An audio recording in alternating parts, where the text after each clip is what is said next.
pemuda yang soleh, seorang pemuda yang berusaha memperbaiki masyarakatnya, seorang pemuda yang ternyata sudah. Nah, maka ini sosok pemuda. Kemudian yang berikutnya adalah cucu beliau atau cicit beliau, yaitu Nabi Yusuf alaihissalam. Ya, di mana di dalam hadis ya dikatakan Karim, ibnu Karim, ibni Karim, ibni Karim. Seorang yang mulia, anaknya orang yang mulia, anaknya orang yang mulia. Bin Yakub, bin Ishak, bin Ibrahim. Dan kisah Nabi Yusuf alaihissalam, ya bagaimana nanti dididik oleh ayah beliau, Nabi Yakub alaihissalam dengan pendidikan keimanan yang luar biasa. Inna rabbaka alimun hakim. Jadi yang ditonjolkan dari kisah Nabi Yusuf alaihissalam yang masih kecil itu adalah nama Allah Subhanahu wa taala Alim, yang Maha mengetahui,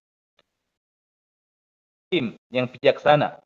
Ya, juga jelas nanti nama-nama yang lain menjadi materi yang memang digunakan untuk menanamkan keimanan kepada Allah, juga mengenalkan ilmu tentang Allah. Dan efeknya luar biasa. Bahkan ketika Nabi Yusuf alaihissalam jauh dari sang ayah, di saat itu yang masih berusia gulam, bahkan belum balik. Efek dan pengaruh keimanan yang luar biasa menjadikan Nabi Yusuf alaihissalam menjadi pribadi yang kokoh dan bahkan dari kisah Nabi Yusuf alaihissalam yang kemudian nanti digoda oleh Imra'atul Aziz, ya istrinya Al-Aziz, di mana menjadi bahan gosip ya dari para wanita yang ada di Mesir. Wa qala niswatun fil Madinah, dan berkata para wanita yang ada di kota, Imra'atul Aziz turawidu fataha an nafsih qad syaghafaha hubbah. Istri Al-Aziz yang berusaha menggoda fataha, pemudanya, ya untuk menundukkan dirinya. Dia, istrinya Al-Aziz itu sudah mabuk kepayang ya, terhadap pemudanya itu. Nah, memotret Nabi Yusuf alaihissalam yang digoda oleh istrinya Al-Aziz bukan dengan kata abdaha, budaknya, tapi fataha, pemudanya. Agar kita usia Nabi Yusuf ya pada usia kekuatan yang disertai dengan kematangan. Tapi bayangkan dalam kondisi yang seperti itu, ya seorang yang punya kekuatan, tapi justru kemudian terhindar dari perbuatan dosa besar. Yang laki-laki masalah zina ini yang menjadi masalah yang kemudian tidak banyak yang bisa selamat ya dari dosa ini ketika memang dihadapkan ya pada kesempatan. Ya, kalau di dalam Al-Quran berkaitan dengan masalah pencurian, Allah Subhanahu wa taala biasanya dahulukan laki-laki baru perempuan. As-sariqu was-sariqatu. Pencuri laki-laki dan pencuri perempuan. Kenapa untuk pencurian didahulukan laki-laki? Karena yang dominan melakukan pencurian itu adalah laki-laki. Tapi dalam masalah zina ternyata dikatakan az-zaniyatu waz-zani. Pezina perempuan dan pezina laki-laki. Kenapa didahulukan pezina perempuan? Yang pertama karena memang perempuan itu perzinahan, ya termasuk ketika menjadi PSK ataupun yang lain. Dan berikutnya masalah perzinahan itu adalah perempuan. Karena kalau kemudian laki-laki yang ingin melakukan perzinahan, bisa jadi perempuannya tidak mau. Tapi kalau kemudian perempuannya yang mengajak untuk berbuat zina, ya maka namanya laki-laki, ia akan berpikir ulang. Ya, walaupun awalnya tidak mau, ya tapi akan berpikir. Mendapatkan kerugian adalah pihak perempuan. Nah, bayangkan Nabi Yusuf alaihissalam, seorang budak. Dan budak itu kalau melakukan perbuatan yang tercela, secara status atau hukuman sosial tidak seperti orang merdeka. Jadi kalau kemudian beliau melakukan perbuatan itu, ya beliau hanya budak. Dan oleh masyarakatnya. Makanya kenapa yang dicela adalah istrinya Al-Aziz. Ya, karena Yusuf alaihissalam hanya seorang budak. Dan yang berikutnya, beliau itu jauh dari keluarganya. Dan biasanya kalau seseorang itu jauh dari keluarganya, ya maka mau digunjing orang banyak, nggak peduli. Yang penting keluarganya nggak tahu. Dan sama kondisi Nabi Yusuf yang juga jauh dari keluarganya, artinya secara beban mental, masalah psikologi, ya tidak terlalu beban karena jauh dari keluarganya. Yang berikutnya Nabi Yusuf alaihissalam ya adalah seorang pemuda. Ya, dari puncak kekuatannya. Kemudian beliau adalah seorang perjaka. Namanya perjaka, pasti ada rasa penasaran. Berbeda dengan wanita.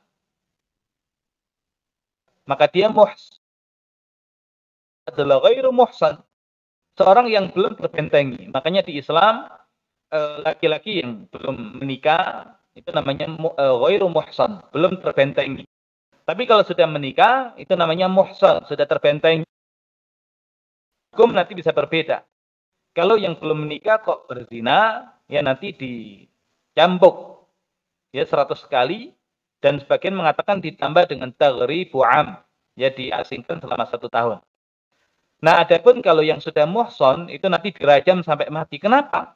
Karena dia sudah terjaga, sudah terbentengi zina. Nah, sama wanita yang belum menikah itu adalah ghairu muhsanah. Dan dalam hal ini Nabi Yusuf belum terbentengi karena belum menikah.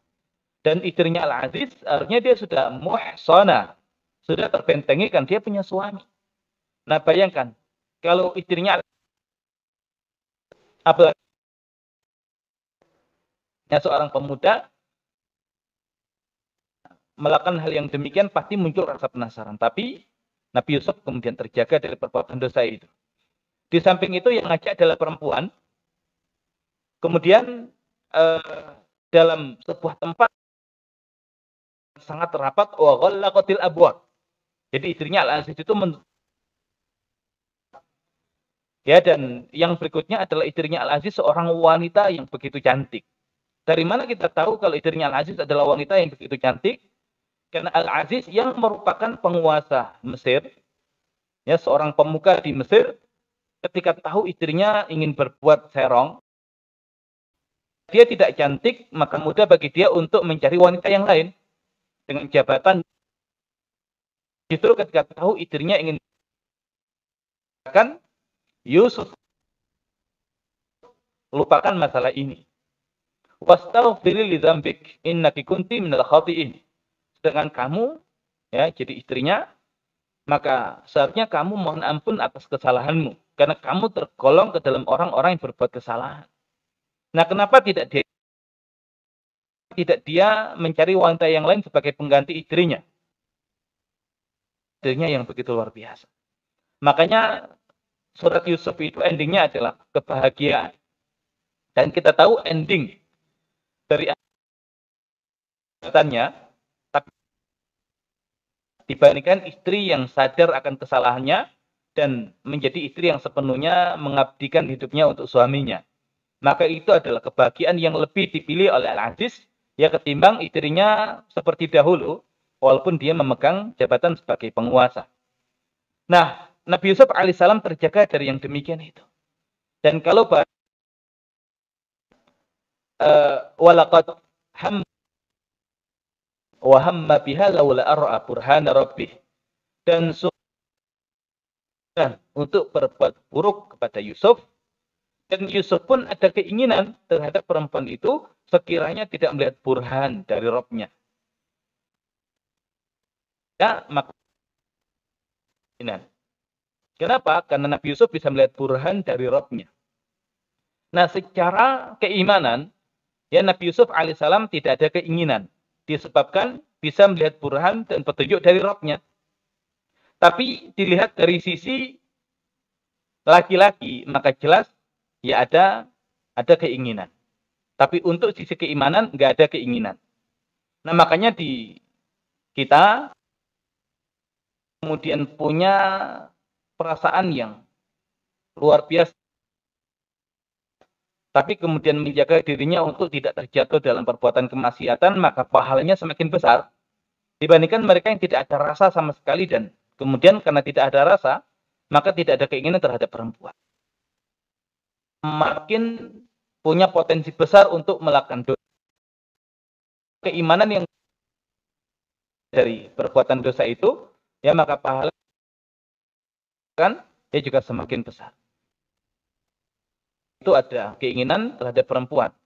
Tapi aib itu kalau dia memperturutkan hawa nafsunya itu untuk bermaksiat kepada Allah Subhanahu wa taala. Makanya dikatakan wahamma biha itu dari sisi biologis laki-laki, bukan karena nggak ada keinginan terhadap perempuan.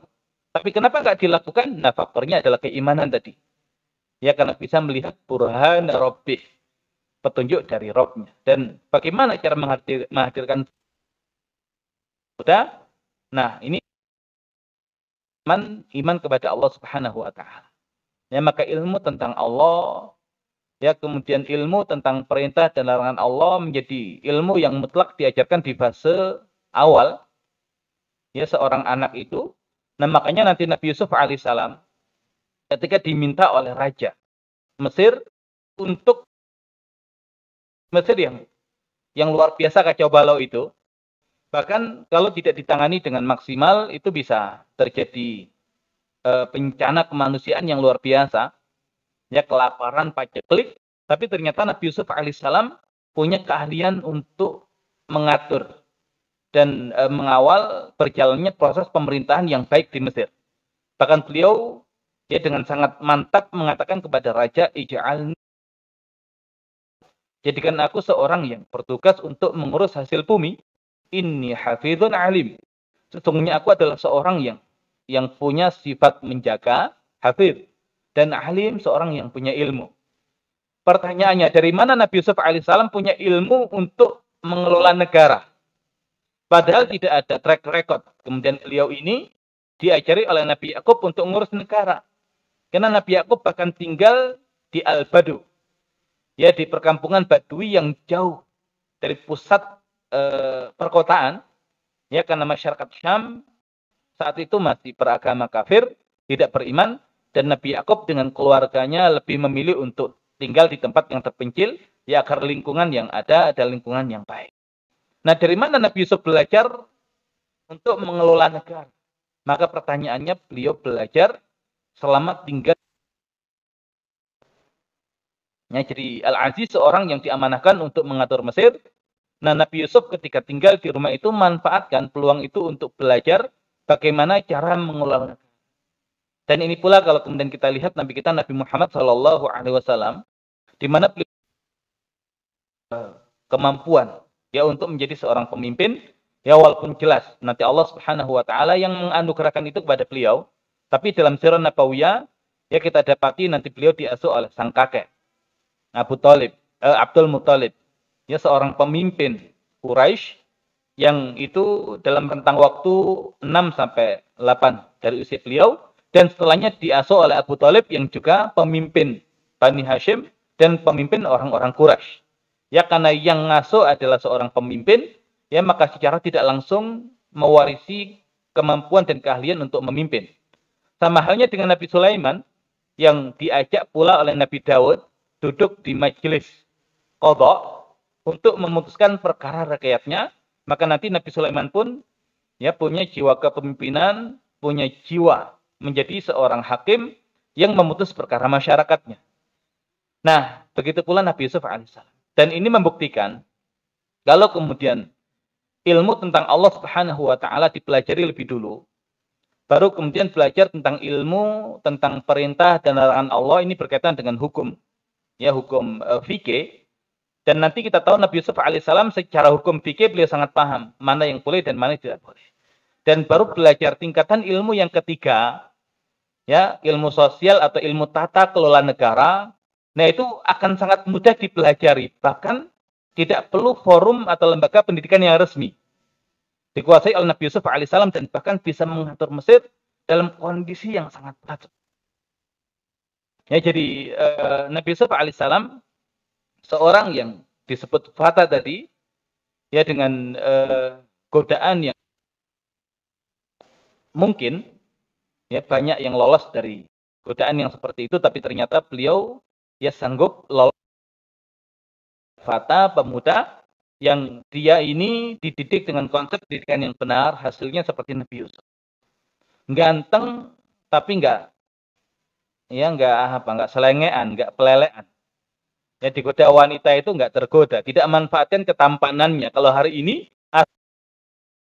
ya dan banyak memakan korban, nah tapi tidak demikian dengan Nabi Yusuf. Alasan untuk menghindari perbuatan maksiat karena saking gantengnya saya. Enggak ada apa-apanya Anda dengan Nabi Yusuf. Ya, jadi kalau kemudian dengan alasan ganteng kemudian akhirnya ya banyak berbuat dosa, nah itu sesuatu yang tidak diterima. Ya, baik oleh akal ataupun oleh fakta sejarah di mana Nabi Yusuf ya berhasil untuk terhindar ya dari perbuatan dosa dan kemaksiatan itu. Nah, kemudian juga berkaitan dengan belajar di lembaga resmi hanya dengan melihat secara langsung dan praktek yang ada di sekitar beliau menjadikan beliau punya keahlian yang luar biasa.